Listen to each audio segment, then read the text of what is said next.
আসুন দেখি ইহুদি আর খ্রিস্টানদের ধর্মগ্রন্থে মুহাম্মদ সাল্লাল্লাহু আলাইহি ওয়াসাল্লাম সম্পর্কে কি বলা হয়েছে। ইহুদি আর খ্রিস্টানদের ধর্মগ্রন্থ আমরা জানি বাইবেলের দুটো খণ্ড, একটা হলো ওল্ড টেস্টামেন্ট, অন্যটা নিউ টেস্টামেন্ট। এই বাইবেল ক্যাথলিক খ্রিস্টানদের মতে এতে ৭৩টা বই আছে, আর প্রোটেস্ট্যান্টদের মতে তারা 7টা বই বাদ দিয়েছে ইহুদিদের ধর্মগ্রন্থ ওল্ড টেস্টামেন্ট থেকে, তাই তাদের বাইবেলে আছে ৬৬টা বই। এদিকে ক্যাথলিক আর প্রোটেস্ট্যান্টদের নিউ টেস্টামেন্ট, সেখানে ২৭টা বই আছে, কিন্তু ক্যাথলিকদের মতে ওল্ড টেস্টামেন্টে আছে ৪৬টা বই, প্রোটেস্ট্যান্টদের মতে সেখানে ৩৯টা বই আছে। ওল্ড টেস্টামেন্টে সেই সব নবীর কথা বলা হয়েছে যারা ঈসা আলাইহিস সালামের আগে এই দুনিয়ায় এসেছিলেন, আর নিউ টেস্টামেন্ট সেখানে যীশু খ্রিস্টের জীবন আর তার সময়ের কথা বলা হয়েছে। আমরা প্রথমে ইহুদিদের ধর্মগ্রন্থে নবীজির বর্ণনা নিয়ে কথা বলবো। ওল্ড টেস্টামেন্টে উল্লেখ করা হয়েছে বুক অব ডিউটেরোনমি 18 নম্বর অধ্যায়ের 18 নম্বর অনুচ্ছেদে বলা হয়েছে, মহান ঈশ্বর বলেছেন, আমি একজন নবীকে পাঠাবো তোমার ভাইদের মধ্য থেকে যে তোমার মতো হবে, আমি তাকে ধর্ম প্রচার করতে বলবো, সে আমারই আদেশে সব কথা বলবে। এখানে বলা হয়েছে আমি একজন নবী পাঠাবো তোমার ভাইদের মধ্য থেকে যে তোমার মতো হবে, মুসা আলাইহিস সালামের মতো হবে। আর খ্রিস্টানরা এখানে বলে যে এই কথাগুলো বলা হচ্ছে যীশু খ্রিস্ট বা ঈসা আলাইহিস সালাম সম্পর্কে। তাদের যদি বলি যে এটা কিভাবে যীশু খ্রিস্ট সম্পর্কে বলছে, তারা তখন বলে যে এটা বলা হয়েছে যে নবী আসবেন তিনি মুসা আলাইহিস সালামের মতো হবেন, আর ঈসা আলাইহিস সালাম ছিলেন মুসা আলাইহিস সালামের মতোই। তারপর যদি প্রশ্ন করি তাদের মিলটা কোথায়, তারা তখন বলে যে মুসা আর ঈসা আলাইহিস সালাম তারা দুজনেই আল্লাহর নবী ছিলেন, আর তারা দুজনে ইহুদি। সেজন্য এখানে বলা হয়েছে যীশু আর ঈসা আলাইহিস সালাম সম্পর্কে। এই দুটো ব্যাপার মিলে গেলে যদি এমনটা দাবি করা হয় যে যীশু খ্রিস্টই হলেন সেই নবী, তিনি ইহুদি ছিলেন আর আল্লাহর নবী ছিলেন, তাহলে বাইবেলে যতজন নবীর কথা আছে মুসা আলাইহিস সালামের পরে সবার ক্ষেত্রে এই কথা খাটে। যেমন ধরেন নবী সুলাইমান, Ezekiel, Isaiah, Daniel, Hosea, Joel, John the Baptist, তারা সবাই শান্তিতে থাকুন, তারা সবাই আল্লাহর নবী আর তারা সবাই ইহুদি, সবার ক্ষেত্রে এই কথা খাটে। যদি ভালো করে দেখেন তাহলে বুঝতে পারবেন এই ভবিষ্যৎবাণীটা সবচেয়ে বেশি মিলে যায় আমাদের নবীজি মুহাম্মদ সাল্লাল্লাহু আলাইহি সাল্লামের সাথে। আসুন দেখি ভবিষ্যৎবাণীটা কি বলছে। এখানে বলা হয়েছে আমি একজন নবী পাঠাবো তোমার ভাইদের মধ্য থেকে যে তোমার মতো হবে, মুসা আলাইহিস সালামের মতো হবেন। যদি ভালো করে দেখেন মুসা আর মুহাম্মদ দুজনে শান্তিতে থাকুন, তারা দুজনেই জন্মেছিলেন স্বাভাবিকভাবে। তবে যীশু বা ঈসা আলাইহিস সালাম স্বাভাবিকভাবে জন্মাননি, তিনি কোনো পুরুষের ঔরসজাত হয়ে জন্মাননি। আর পবিত্র কোরআনে এই কথা উল্লেখ করা আছে সূরা ইমরানের 45 থেকে 47 নম্বর আয়াতে। এছাড়া বাইবেলেও এই কথা আছে গসপেল অফ ম্যাথিউ 1 নম্বর অধ্যায়ের 18 অনুচ্ছেদে, এছাড়াও গসপেল অফ লুক 1 নম্বর অধ্যায়ের 35 অনুচ্ছেদে, যে তিনি কোনো পুরুষের ঔরসজাত হয়ে জন্মাননি, অলৌকিকভাবে জন্মেছিলেন। এইভাবে মুহাম্মদ সাল্লাল্লাহু আলাইহি সাল্লাম ছিলেন মুসা আলাইহিস সালামের মতো, কিন্তু ঈসা আলাইহিস সালাম তিনি মুসা আলাইহিস সালামের মতো ছিলেন না। এরপরে আরো দেখবেন মুহাম্মদ সাল্লাল্লাহু আলাইহি সাল্লাম আর মুসা আলাইহিস সালাম তারা দুজনেই ছিলেন বিবাহিত, তাদের সন্তান ছিল। কিন্তু বাইবেলের কথা অনুযায়ী ঈসা আলাইহিস সালাম অবিবাহিত ছিলেন, তার কোনো সন্তান ছিল না। তাহলে যিশু মুসার মতো ছিলেন না, বরং মুহাম্মদ মুসার মতো তারা সবাই শান্তিতে থাকুন। এরপর আপনারা আরো দেখবেন মুসা আলাইহিস সালাম আর মুহাম্মদ সাল্লাল্লাহু আলাইহি সাল্লাম তারা দুজনেই স্বাভাবিকভাবে মারা গেছেন, কিন্তু যিশু বা ঈসা আলাইহিস সালাম স্বাভাবিকভাবে মারা যাননি। পবিত্র কোরআন বলছে তাই মানি যে আল্লাহ যীশু খ্রিস্টকে তার কাছে তুলে নিয়েছেন। সূরা নিসার 157 ও 158 নম্বর আয়াতে একথা বলা হয়েছে। আমরা মানি তিনি মারা যাননি। আর যদি সঠিকভাবে খ্রিস্টানদের বাইবেল পড়েন তাহলে দেখবেন বাইবেলও বলছে প্রমাণ করা যায় তিনি মারা যাননি, তিনি ক্রুসিফাইড হননি। কিন্তু খ্রিস্টানরা বিশ্বাস করে যিশু বা ঈসা আলাইহিস সালাম ক্রুশবিদ্ধ হয়ে মারা গেছেন, ক্রুসিফাইড হয়েছিলেন। এই বিষয়টা সম্পর্কে বিস্তারিত জানতে চাইলে আমার ভিডিও ক্যাসেট দেখেন। একটা বিতর্ক, ওয়াজ ক্রাইস্ট ক্রুসিফাইড? তবে তর্কের খাতিরে যদি মেনেও নেই তাদের কথাই ঠিক, তাহলে মানবেন যে যিশু বা ঈসা আলাইহিস সালাম স্বাভাবিকভাবে মারা যাননি। খ্রিস্টানরা যেভাবে বাইবেলের ব্যাখ্যা করে সেটা ভুল। তারপরেও সেটা মানলে এটাও মানবেন যীশু খ্রিস্টের মৃত্যু স্বাভাবিক নয়। আমরা মানি তাকে জীবন্ত তুলে নেওয়া হয়েছে, তাহলে আমরাও মানি তার মৃত্যু স্বাভাবিক নয়। তাহলে দেখছেন ঈসা আলাইহিস সালাম মুসা আলাইহিস সালামের মতো নন, বরং মুহাম্মদ সাল্লাল্লাহু আলাইহি সাল্লাম মুসা আলাইহিস সালামের মতো। তারপরে দেখবেন যে মুসা আলাইহিস সালাম আর মুহাম্মদ সাল্লাল্লাহু আলাইহি সাল্লাম তারা দুজনেই নতুন আইন এনেছিলেন। তবে বাইবেলের কথা অনুযায়ী যিশু বা ঈসা আলাইহিস সালাম নতুন কোন আইন আনেননি। বাইবেলের গসপেল অফ ম্যাথিউ 5 নম্বর অধ্যায়ের 17 থেকে 18 অনুচ্ছেদে যিশু বা ঈসা আলাইহিস সালাম বলছেন, ভেবো না যে আমি নবীদের আইন ধ্বংস করতে এসেছি, আমি ধ্বংস করতে আসিনি, পূর্ণ করতে এসেছি।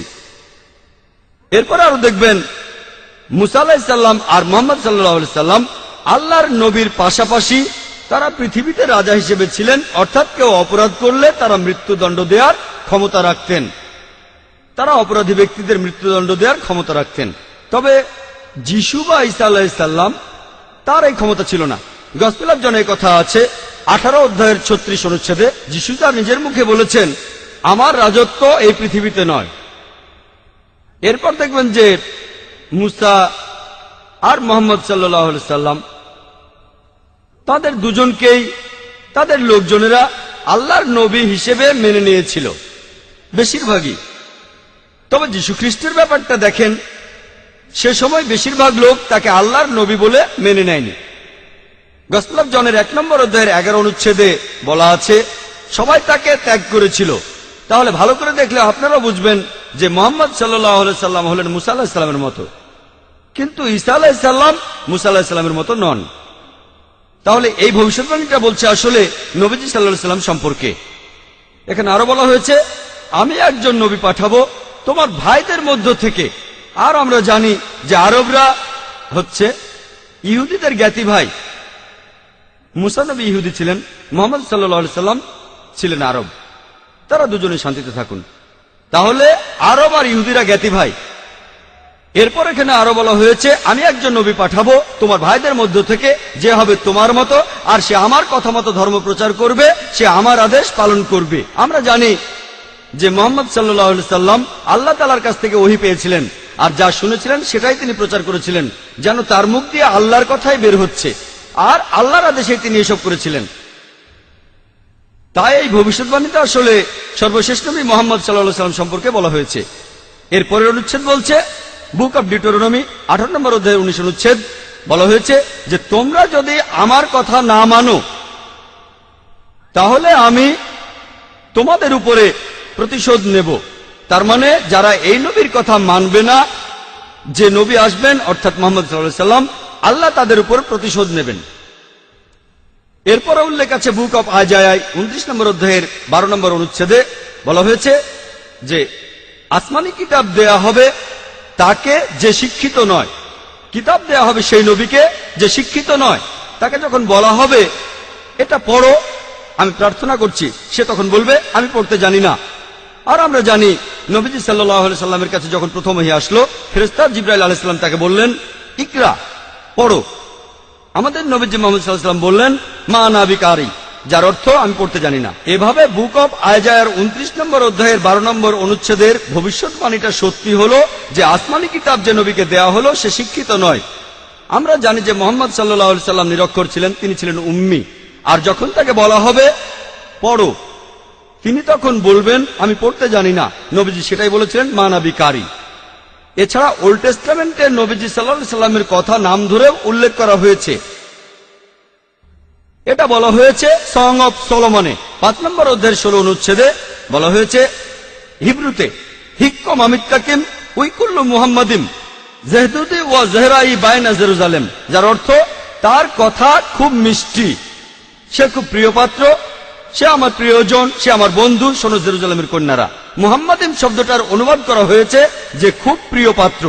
তবে সেমেটিক ভাষায় দেখবেন আরবি বা হিব্রুতে ইম দিয়ে সম্মান বোঝানো হয়। যেমন ধরেন এলো, আল্লাহ এলোহিম, সম্মান দেখানো, তাই মোহাম্মদকে সম্মান দেখাতে বলা হচ্ছে মোহাম্মদিম, সম্মান দেখাতে এভাবে বলা হয়েছে। তাহলে ওল্ড টেস্টামেন্টে নবীজির নাম ধরেই উল্লেখ করা হয়েছে, কিন্তু এখন যদি পড়েন এটার অনুবাদ করা হয়েছে খুব প্রিয় পাত্র। আসুন এবারে দেখি নিউ টেস্টামেন্টে মোহাম্মদ সাল্লাল্লাহু আলাইহি সাল্লাম সম্পর্কে কি বলা হয়েছে। এখন আমি যদি খ্রিস্টানদের কথা বলি ওল্ড টেস্টামেন্টে যেসব কথা বলা হয়েছে সেটা তারা মানবে, কারণ এটা তাদের ধর্মগ্রন্থ বাইবেলেরই একটা অংশ। আল্লাহ কোরআনে বলেছেন, সূরা আরাফের 157 নম্বর আয়াতে বলা হয়েছে, তারা অনুসরণ করে নিরক্ষর নবীকে, যার উল্লেখ রয়েছে তাওরাত এবং ইঞ্জিলে। এরপর সূরা সাফের 6 নম্বর আয়াতে উল্লেখ করা হয়েছে, যিশু বা ঈসা আলাইহিস সালাম ইসরায়েলবাসীদের বলছেন, ইসরায়েলের সন্তানদের, আমি আল্লাহর রাসূল হিসেবে তোমাদের কাছে এসেছি। আমার আগে যেসব নবী এসেছেন আমি তাদের সমর্থক, আর সুসংবাদ দিচ্ছি যে একজন নবী আসবেন যার নাম হবে আহমদ।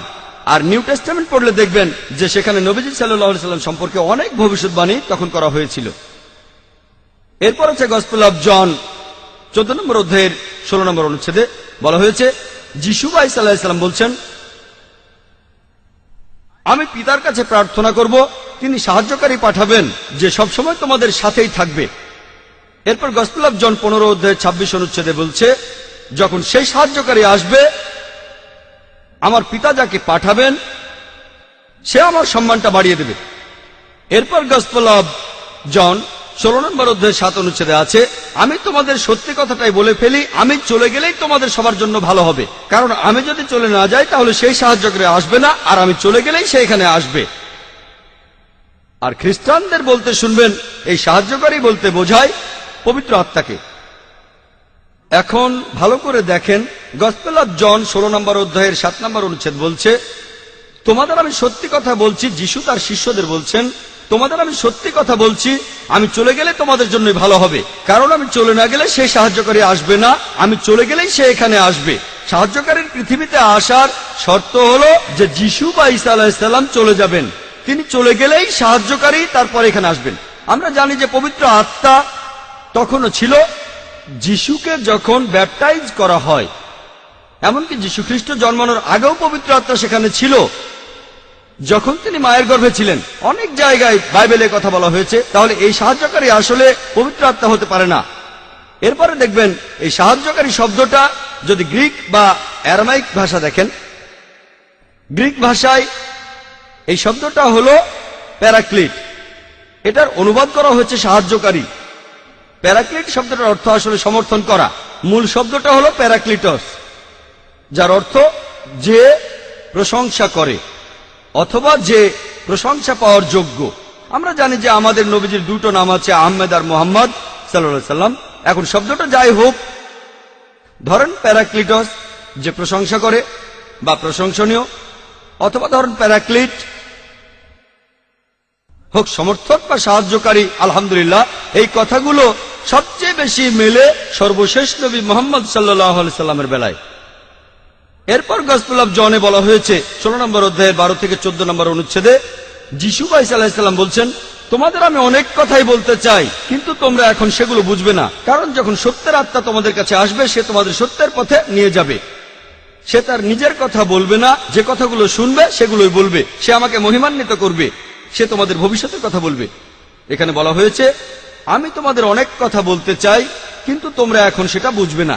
যীশু খ্রিস্ট তার শিষ্যদের বলছেন, আমি তোমাদের অনেক কথা বলতে চাই, কিন্তু তোমরা এখন সেগুলো বুঝবে না, কারণ যখন সত্যের আত্মা তোমাদের কাছে আসবে সে তোমাদের সত্যের পথে নিয়ে যাবে, তার নিজের কথা বলবে না, সে যা শুনবে তাই বলবে।